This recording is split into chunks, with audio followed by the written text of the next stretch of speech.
The year was 1944, and the world was engulfed in the chaos of World War II. The temperature on this particular day, June 6th, was a mild 62 degrees Fahrenheit, with a gentle breeze blowing in from the English Channel. The air was crisp and clean, filled with the sweet scent of salt water and the faint smell of diesel fuel from the countless ships and landing craft that dotted the horizon. The sun was slowly rising over the Normandy coast, casting a golden glow over the vast expanse of beaches and bluffs that stretched as far as the eye could see.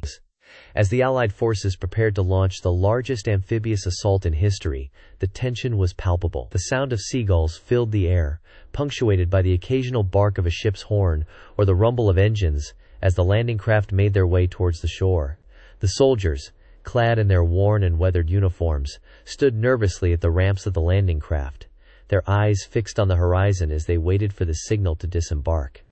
The soldiers were armed with a variety of weapons, including the trusty M1 Garand rifle, the M1911 pistol, and the Browning M1919 machine gun.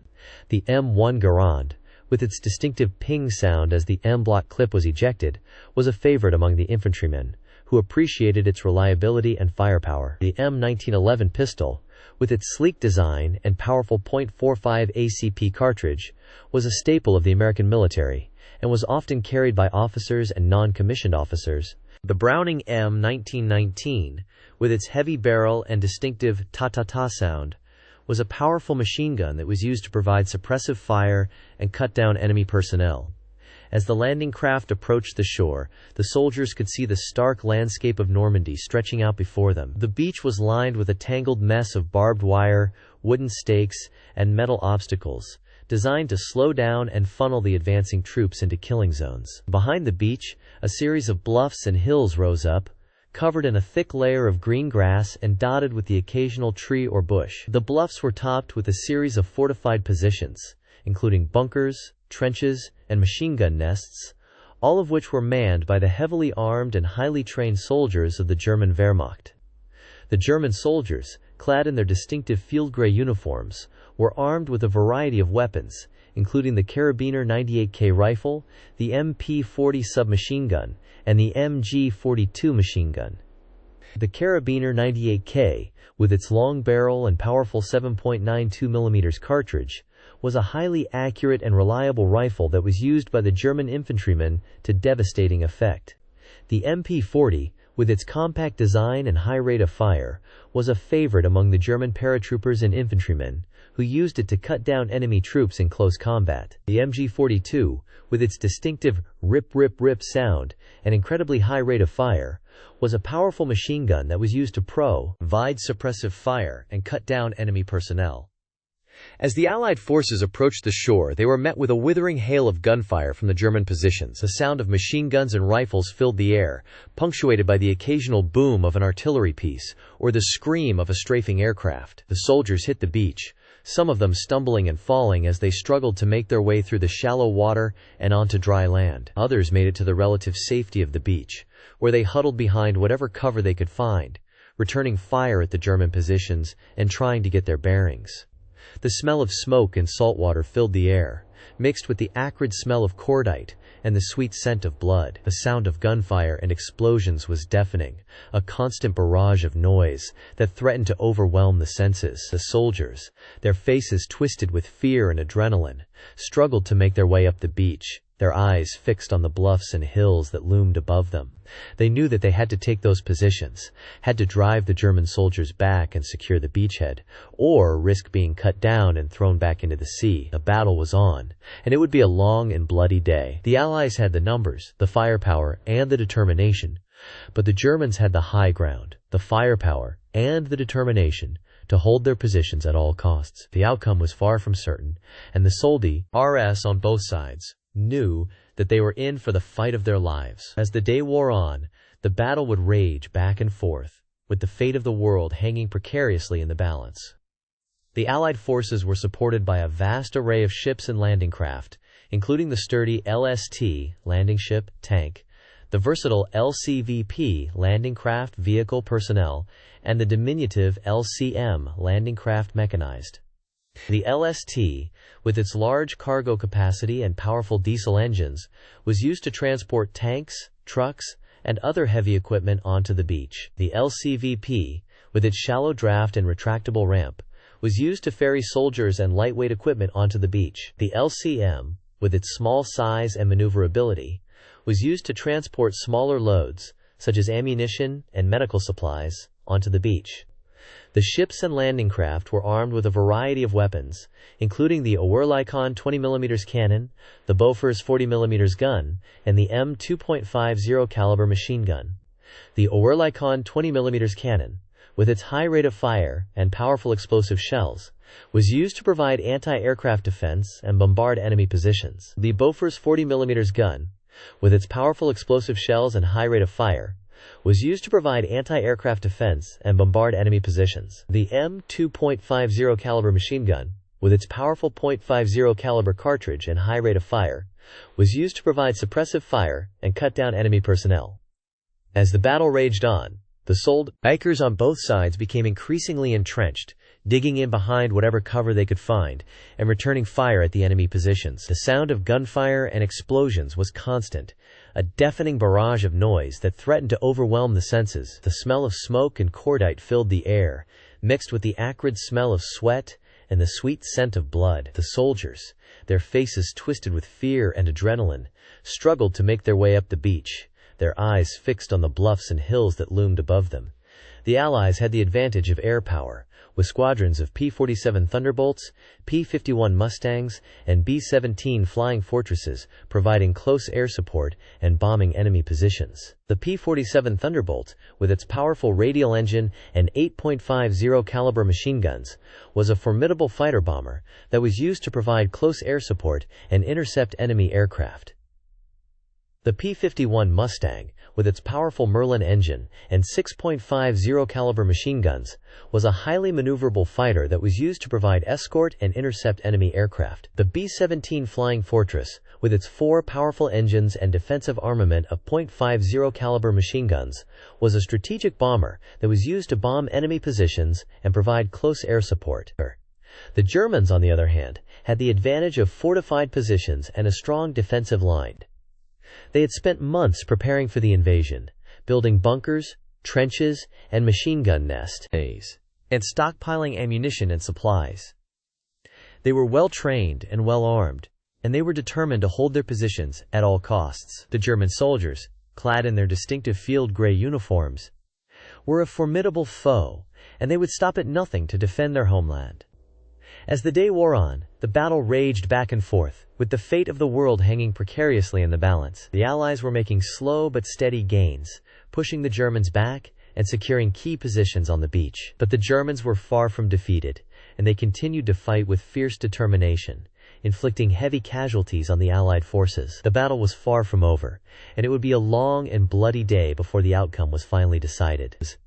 As the enemy's defenses began to crumble, General Smith seized the initiative, ordering his troops to execute a pincer movement, aiming to encircle and crush the opposing forces. The 1st Battalion, positioned on the northern flank, commenced a slow and deliberate advance, their movements carefully calibrated to synchronize with the 2nd Battalion, which was tasked with outflanking the enemy's southern defenses. The 1st Battalion's lead company, comprising approximately 120 men, moved forward in a staggered formation, with each platoon providing covering fire for the others as they leapfrogged across the open terrain. Their rifles and machine guns laid down a withering field of fire, pinning down the enemy and preventing them from repositioning or escaping. Meanwhile, the 2nd Battalion's lead company, utilizing the cover of a nearby ridge, began to flank the enemy's exposed southern flank, aiming to sever their lines of communication and supplies. As the 2nd Battalion's troops crested the ridge, they deployed in a broad, arcing formation, their movements carefully choreographed to maximize the shock and surprise of the attack. The leftmost platoon, comprised of seasoned veterans, took point, their scouts probing the enemy's defenses for weak points and vulnerabilities. The center platoon, armed with an assortment of heavy machine guns and mortars, provided a withering barrage of suppressive fire, while the rightmost platoon, comprising the battalion's most agile and mobile troops, executed a swift and daring flanking maneuver, aiming to catch the enemy off guard and exploit the chaos.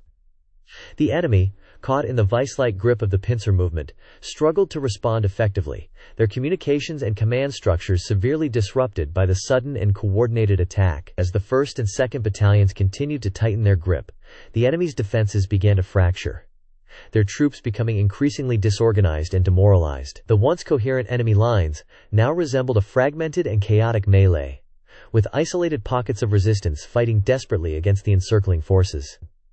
General Smith, monitoring the battle's progress from his command center, issued a series of crisp and decisive orders, directing his artillery and air support units to concentrate their firepower on the enemy's dwindling strongpoints. The artillery, comprising a mix of howitzers and rocket launchers, unleashed a devastating barrage, their shells and rockets ripping into the enemy's positions with unerring accuracy. The air support, provided by a squadron of strike aircraft, added their own brand of chaos to the mix, strafing and bombing the enemy's troop concentrations with impunity. As the enemy's defenses continued to crumble, the 3rd Battalion, held in reserve until this point, received the order to advance, their mission to mop up the remaining pockets of resistance and consolidate the gains made by the 1st and 2nd Battalions. The 3rd Battalion's troops moved forward with a sense of purpose and urgency, their actions guided by a keen understanding of the battlefield and the nuances of the enemy's crumbling defenses. The 3rd Battalion's lead company, spearheaded by an armored infantry platoon, advanced in a series of swift and decisive bounds, their movements designed to exploit the enemy's disorganization and capitalize on the chaos. The infantry, supported by a pair of tanks, moved forward in a narrow, wedge-shaped formation, their rifles and machine guns at the ready. As they approached the enemy's positions, the tanks took point, their cannons blazing as they cleared a path through the wreckage and debris.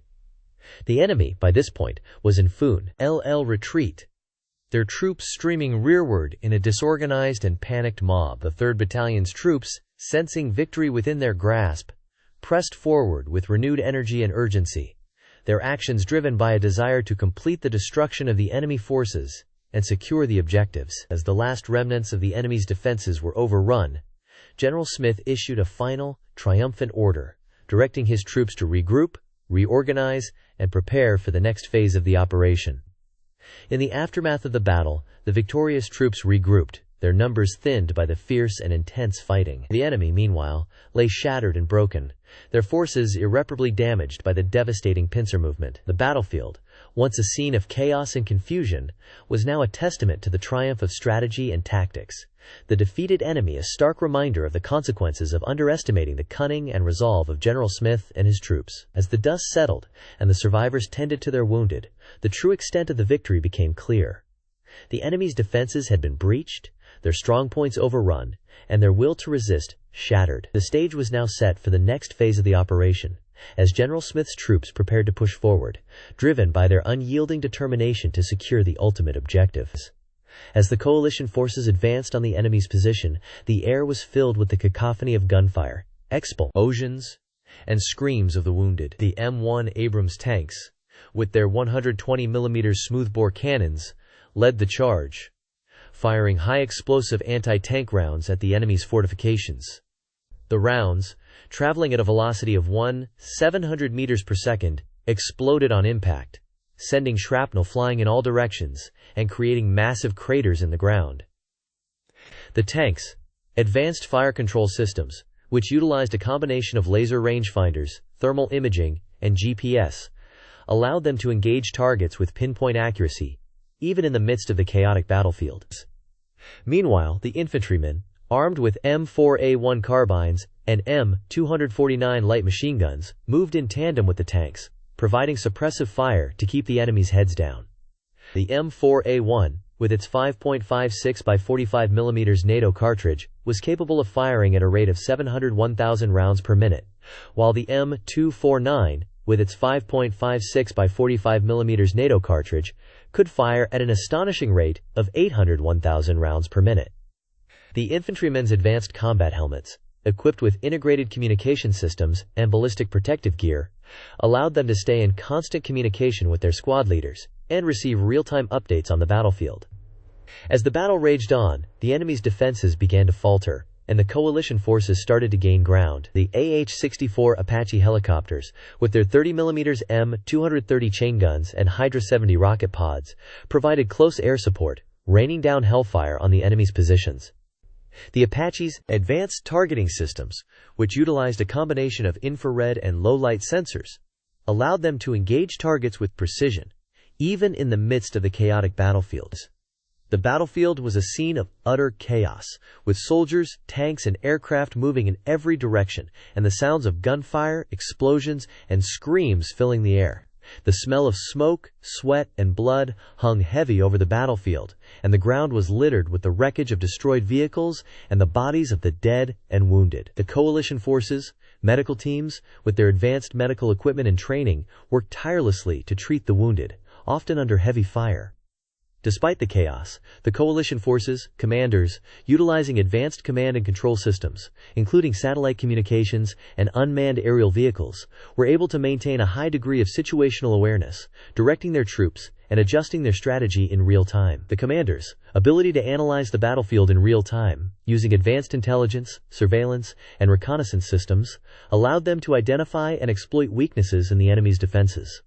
As the battle reached its climax, the coalition forces launched a final, decisive assault on the enemy's stronghold. The M1 Abrams tanks, with their advanced armor packages and high-explosive anti-tank rounds, led the charge, breaching the enemy's defenses and creating a gap for the infantrymen to foul low. The infantrymen, with their advanced body armor and combat helmets, poured through the gap, clearing the enemy's positions and securing key terrain features. The enemy, realizing that their position was untenable, began to retreat, leaving behind their dead and wounded. The coalition forces, however, were relentless, pursuing the enemy with vigor and cutting off their escape routes. The AH-64 Apache helicopters, with their advanced targeting systems and 30mm M230 chain guns, hunted down the enemy's retreating forces, inflicting heavy casualties and destroying their equipment. As the dust settled, the coalition forces emerged victorious, having secured a crucial victory in the war. The battlefield, once a scene of chaos and destruction, was now a scene of eerie silence, with the only sounds being the moans of the wounded and the rumble of diesel engines. The coalition forces, commanders, surveying the aftermath of the battle, knew that their victory had come at a great cost, but they also knew that it had been a necessary step towards achieving their strategic objectives.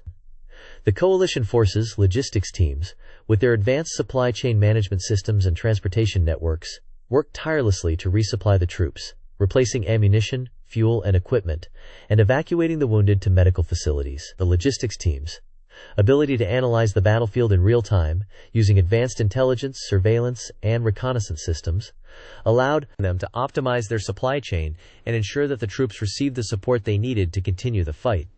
As the coalition forces began to consolidate their gains, they knew that the war was far from over. The enemy, though defeated in this battle, would likely regroup and launch a counterattack, and the coalition forces would need to be prepared to face them once again. The coalition forces, commanders, utilizing advanced intelligence, surveillance, and reconnaissance systems, would need to stay one step ahead of the enemy, anticipating their moves and adjusting their strategy accordingly. The war would be a long and bloody one, with many more battles to be fought, but for now, the coalition forces could take pride in their hard-won victory and the knowledge that they had taken a crucial step towards achieving their strategic objectives. The battlefield, once a scene of chaos and destruction, was now a scene of quiet reflection, with the coalition forces' soldiers, tired and battered, knowing that they had given their all to secure the victory. The advanced technology, the sophisticated tactics, and the bravery of the soldiers had all come together to secure a crucial victory, and the coalition forces would need to continue to rely on these factors if they were to emerge victorious in the end. As the opposing forces clashed in a frenzy of steel and fire, the air grew thick with the acrid smell of smoke and sweat. The earth trembled beneath the feet of the soldiers, their boots pounding out a relentless cadence on the parched and barren ground. Every second ticked by with the precision of a ticking time bomb, each heartbeat a countdown to the inevitable explosion of chaos that would soon engulf the battlefield. In the midst of this maelstrom, a solitary figure emerged, its presence cutting through the cacophony of war like a hot knife through butter. The general, astride his majestic stallion, rode forth with an unwavering determination etched upon his weathered face. His eyes, narrowed against the glare of the scorching sun, blazed with an unrelenting fury, a fierce and unyielding resolve that seemed to electrify the very air around him. With each stride, The stallion's muscles rippled beneath its gleaming coat, its mane and tail streaming behind like a golden banner. The general's cloak billowed out behind him, a majestic banner that whipped and fluttered in the wind, its crimson folds, a stark and vivid reminder of the blood that had been shed, and the blood that was yet to come. Every soldier who beheld this spectacle felt a surge of adrenaline course through their veins, their hearts pounding in their chests as they steeled themselves for the trials that lay ahead. To the left, a phalanx of infantry advanced with mechanical precision, their shields locked in a formidable wall of steel that seemed impenetrable to the hail of arrows and bullets that ripped through the air. Each soldier moved with a practiced ease, their street a testament to the countless hours of training that had honed their skills to a razor's edge. The clash of steel on steel echoed through the air as they met the enemy head-on, their swords rising and falling with deadly precision, cutting down anyone who dared to stand in their way. On the right, a cavalry unit thundered across the plain, their horses' hooves pounding out a deafening drumbeat that shook the earth and sent tremors through the souls of their foes. Lances couched, they charged forward with a reckless abandon, their war cries echoing across the battlefield as they sought to shatter the enemy lines and exploit the weakness that had been created by the infantry's relentless push. The ground trembled beneath their feet, the sound of their approach a harbinger of doom for those who stood in their way. In the center, the general held his ground, his gaze fixed intently upon the enemy commander, a towering figure with a face as black as coal and eyes that blazed with a malevolent fury. The air between them seemed to vibrate with tension, each man aware that the outcome of the battle hung precariously in the balance, and that the next few moments would determine the fate of empires. The general's hand rested upon the hilt of his sword, his fingers tightening around it as he steeled himself for the final confrontation. Time seemed to slow as the two commanders locked eyes, the world around them melting away into a vortex of chaos and destruction. The cries of "wounded," the clash of steel on steel, the thunder of hooves upon the earth, all faded into the background as these two titans of war faced off against each other.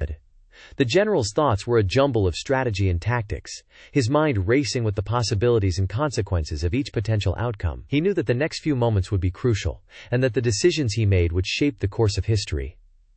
And then, in an instant, the spell was broken.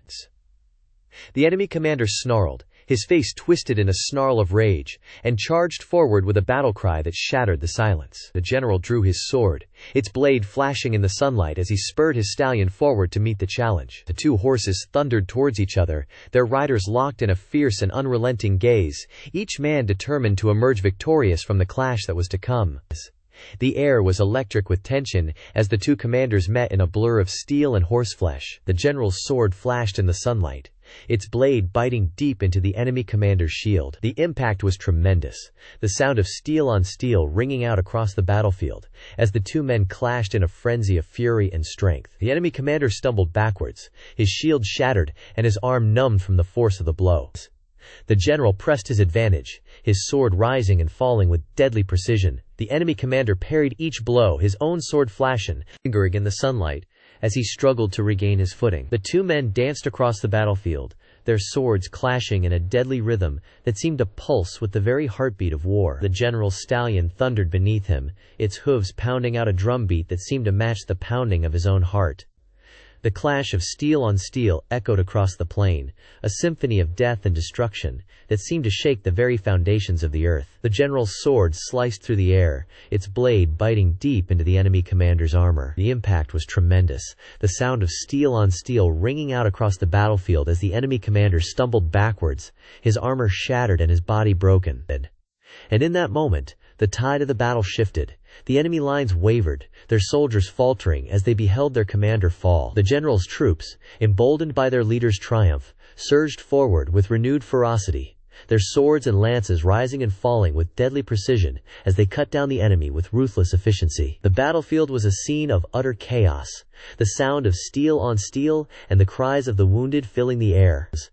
The general's voice rang out across the plain, his words a clarion call to victory that seemed to electrify the very air around him. His soldiers responded with a fierce cry of their own, their voices echoing across the battlefield as they charged forward with renewed ferocity. The enemy lines were shattered, their soldiers fleeing in panic as the general's troops pursued them with ruthless efficiency. The battle was all but won, the outcome hanging precariously in the balance as the general's troops closed in for the kill. The enemy soldiers were surrounded, their options dwindling as the general's troops closed in on them from all sides. The general's voice rang out once more, his words a call to mercy that seemed to echo across the battlefield. The enemy soldiers, realizing that their cause was lost, laid down their arms and surrendered, their faces etched with defeat and despair. The general's troops, victorious but exhausted, stood triumphant upon the battlefield, their chests heaving with exertion as they surveyed the carnage that lay before them. The earth was scorched and blackened, the bodies of the dead and wounded strewn across the plain like so many broken toys. The general's stallion, its coat smeared with sweat and dust, stood proudly beneath its rider, its eyes gleaming with a fierce and unyielding spirit that seemed to match the general's own. And in that moment, the general knew that the war was all but won. The enemy was broken, their army shattered, and their will to resist crushed. The general's own army, victorious but exhausted, stood triumphant upon the battlefield, their hearts filled with a sense of pride and accomplishment. The general's thoughts were a jumble of emotions, his mind racing with the possibilities and consequences of the victory that had been won. The victory would come at a great cost, the general knew. The battlefield was littered with the bodies of the dead and wounded, the earth scorched and blackened by the fury of the combat. The general's own army had suffered heavily, their numbers depleted by the ferocity of the fighting. But the general knew that the victory was worth the cost, that the freedom and security of his people had been won at a price that was both terrible and necessary.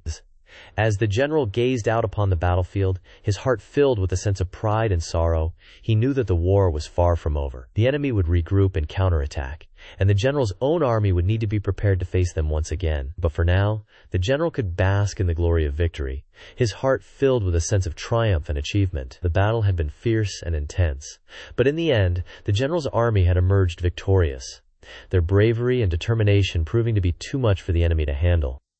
The general's thoughts were a jumble of emotions, his mind racing with the possibilities and consequences of the victory that had been won. He knew that the war would continue, that the enemy would not give up easily. But he also knew that his own army was strong and resilient, that they would be able to face whatever challenges lay ahead. The general's heart was filled with a sense of pride and confidence, his spirit unbroken and his will to carry a win still burning bright. As the general gazed out upon the battlefield, his eyes took in the full extent of the carnage that had been wrought. The earth was scorched and blackened, the bodies of the dead and wounded strewn across the plain like so many broken toys. The general's stallion, its coat smeared with sweat and dust, stood proudly beneath its rider, its eyes gleaming with a fierce and unyielding spirit that seemed to match the general's own. The general's voice was low and gravelly, his words a call to his soldiers to regroup and tend to their wounded. The soldiers responded with a quiet efficiency, their movements swift and practiced, as they set about the task of caring for their comrades. The general watched them with a sense of pride and admiration, his heart filled with a sense of gratitude for the bravery and selflessness of his troops. As the soldiers worked, the general's mind turned to the future, his thoughts a jumble of strategy and tactics. He knew that the war was far from over, that the enemy would regroup and counterattack. But he also knew that his own army was strong and resilient, that they would be able to face whatever challenges lay ahead. The general's heart was filled with a sense of confidence and determination, his spirit unbroken and his will to win still burning bright. The sun was beginning to set, casting a golden glow over the battlefield. The general's soldiers were still at work, their movements swift and efficient as they tended to their wounded and buried their dead. The general watched them with a sense of pride and admiration, his heart filled with a sense of gratitude for the bravery and selflessness of his troops. As the sun dipped below the horizon, the general's thoughts turned to the days ahead. He knew that the war would continue, that the enemy would not give up easily. But he also knew that his own army was strong and resilient, that they would be able to face whatever challenges lay ahead. The general's heart was filled with a sense of confidence and determination, his spirit unbroken, and his will to win still burning bright. The stars were beginning to twinkle in the night sky, their light casting a faint glow over the battlefield. The general's soldiers were still at work, their movements swift and efficient, as they tended to their wounded and buried their dead. The general watched them with a sense of pride and admiration, his heart filled with a sense of gratitude for the bravery and selflessness of his troops. As the night wore on, the general's thoughts turned to the future, his mind a jumble of strategy and tactics. He knew that the war was far from over, that the enemy would regroup and counterattack. But he also knew that his own army was strong and resilient, that they would be able to face whatever challenges lay ahead. The general's heart was filled with a sense of confidence and determination, his spirit unbroken, and his will to win still burning bright. The night was day, and silent. The only sound, the distant rumble of drums and the faint rustle of leaves in the wind. The general's soldiers were still at work, their movements swift and efficient as they tended to their wounded and buried their dead. The general watched them with a sense of pride and admiration, his heart filled with a sense of gratitude for the bravery and selflessness of his troops. As the hours ticked by, the general's thoughts turned to the days ahead. He knew that the war would continue, that the enemy would not give up easily. But he also knew that his own army was strong and resilient, that they would be able to face whatever challenges lay ahead. The general's heart was filled with a sense of confidence and determination, his spirit unbroken, and his will to win still burning bright. The night was wearing on, the stars shining brightly in the sky above. The general's soldiers were still at work, their movements swift and efficient, as they tended to their wounded and buried their dead. The general watched them with a sense of pride and admiration, his heart filled with a sense of gratitude for the bravery and selflessness of his troops. As the first light of dawn began to creep over the horizon, the general's thoughts turned to the future, his mind a jumble of strategy and tactics. He knew that the war was far from over, that the enemy would regroup and counterattack. But he also knew that his own army was strong and resilient, that they would be able to face whatever challenges lay ahead.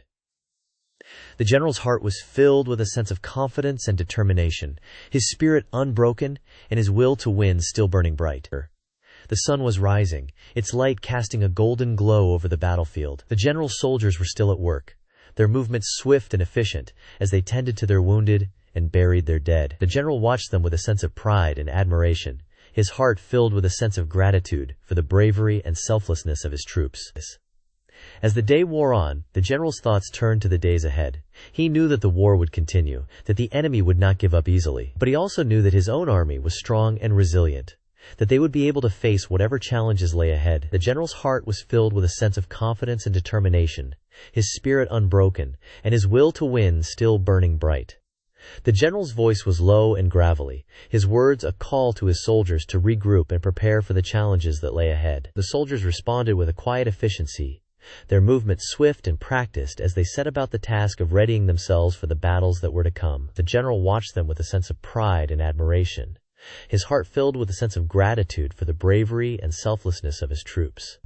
As the day wore on, the general's thoughts turned to the future, his mind a jumble of strategy and tact.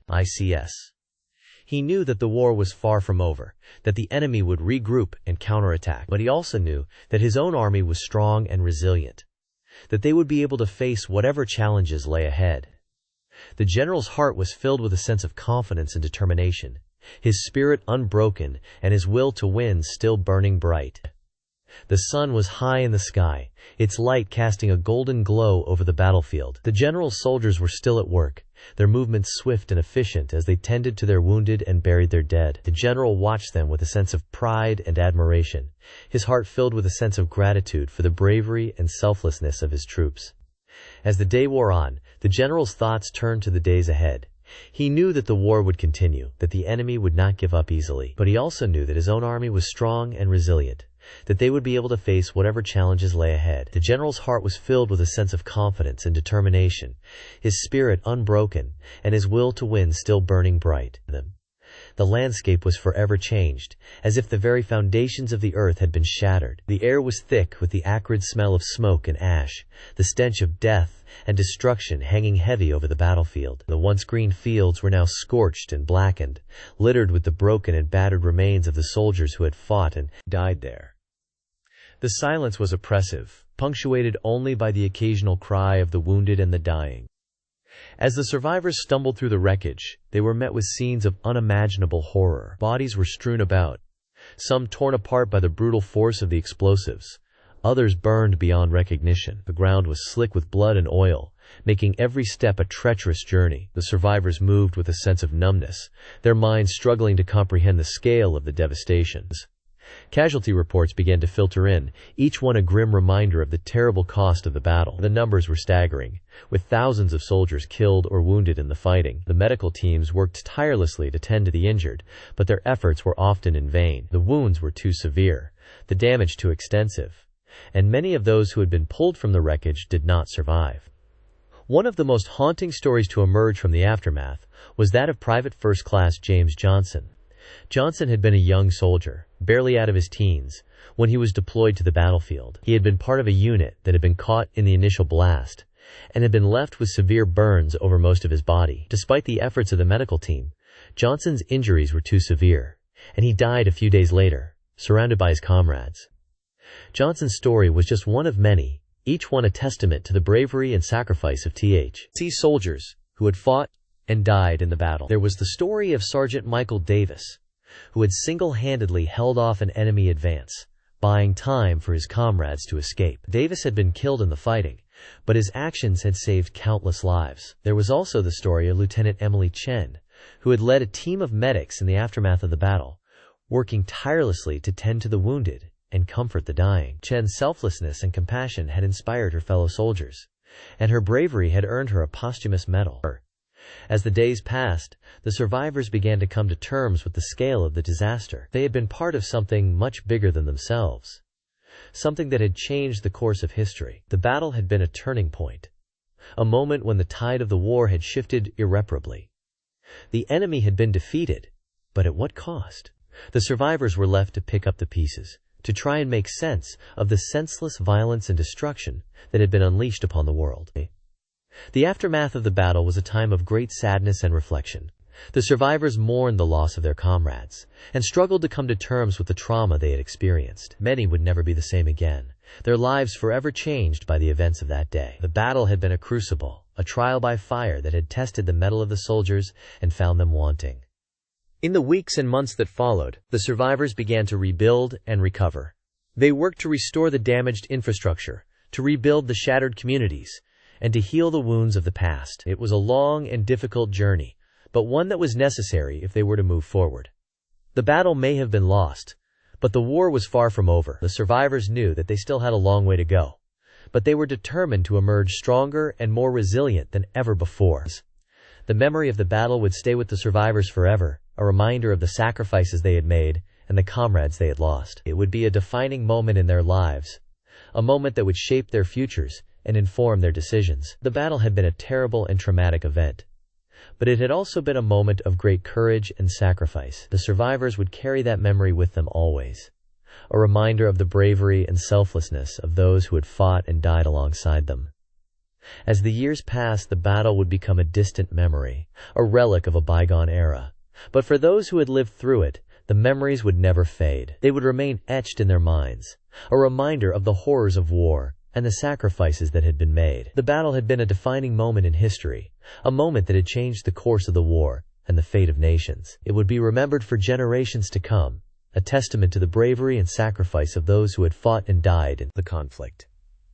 The survivors of the battle would go on to live out their lives, some returning to civilian life, others remaining in the military. They would carry the scars of the battle with them always, but they would also carry the memories of their comrades and the knowledge that they had been part of something much bigger than themselves. They had been part of a moment in history, a moment that would be remembered for generations to come. And though the battle may have been lost, the survivors knew that they had emerged victorious, their bravery and selflessness in the face of overwhelming odds a testament to the enduring power of the human spirit.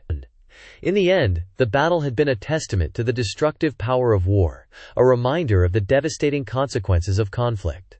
But it had also been a testament to the human spirit, a reminder of the bravery, sacrifice, and selflessness that had been shown by the soldiers who had fought and died in the conflict. The memories of the battle would live on, a reminder of the importance of peace and the need to avoid such conflicts in the future. The survivors would carry those memories with them always, a reminder of the devastating consequences of war and the importance of working towards a more peaceful and harmonious world. The aftermath of the war had a profound and lasting impact on the global geopolitical landscape. The emergence of the United States and the Soviet Union as superpowers set the stage for the Cold War, a decades-long period of tension and competition between the two nations. The war also led to the formation of the United Nations, an international organization dedicated to promoting peace, security, and cooperation among its member states.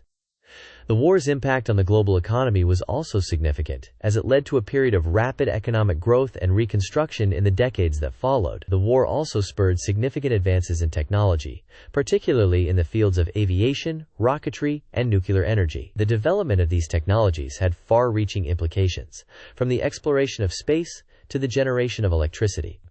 In the years and decades that followed, the world witnessed a series of conflicts and crises, from the Korean and Vietnamese wars to the Cuban Missile Crisis. Each of these events was, in some way, a consequence of the global power dynamics established during the war. The war also had a profound impact on the social and cultural fabric of the nations involved, as it led to significant changes in the way people lived, worked, and interacted with one another. The war's legacy can also be seen in the modern-day international relations, as the global community continues to grapple with the complexities of power, diplomacy, and conflict. The war's impact on the global economy, technology, and society has been profound and lasting, shaping the world as we know it today. The war's legacy serves as a reminder of the devastating consequences of conflict and the importance of diplomacy, cooperation, and international institutions in promoting peace and security. As we reflect on the long-term geopolitical impact of the war, it is clear that its effects are still being felt today. The war's legacy is a complex and multifaceted one, encompassing both the positive and negative consequences of the conflict. As we move forward in an increasingly complex and interconnected world, it is essential that we learn from the past and work towards a future characterized by peace, cooperation, and mutual understanding. The study of the war and its legacy is a sobering reminder of the importance of responsible leadership, diplomacy, and international cooperation. As we navigate the challenges of the 21st century, it is essential that we draw on the lessons of the past to build a more peaceful and prosperous future for all. The war's legacy is a powerful reminder of the human cost of conflict and the importance of working towards a world where such devastating events are never repeated. In conclusion, the war's legacy is a rich and complex one, encompassing both the positive and negative consequences of the conflict. As we move forward in an increasingly complex and interconnected world, it is essential that we learn from the past and work towards a future characterized by peace, cooperation, and mutual understanding. As the ancient Greek philosopher Heraclitus once said, "No man ever steps in the same river twice, for it's not the same river and he's not the same man." This profound statement reminds us that the world is constantly changing, and it is up to us to learn from the past and adapt to the present in order to build a better future. As we bring this series to a close, I hope that you have gained a deeper understanding of the war and its legacy. If you have enjoyed this series and would like to learn more about military history, I invite you to subscribe to our channel. By subscribing, you will gain access to a wide range of content, including documentaries, lectures, and interviews with leading historians and experts in the field. Thank you for joining me on this journey through the war and its legacy. I look forward to exploring more topics in military history with you in the future. Please subscribe to our channel and join the conversation.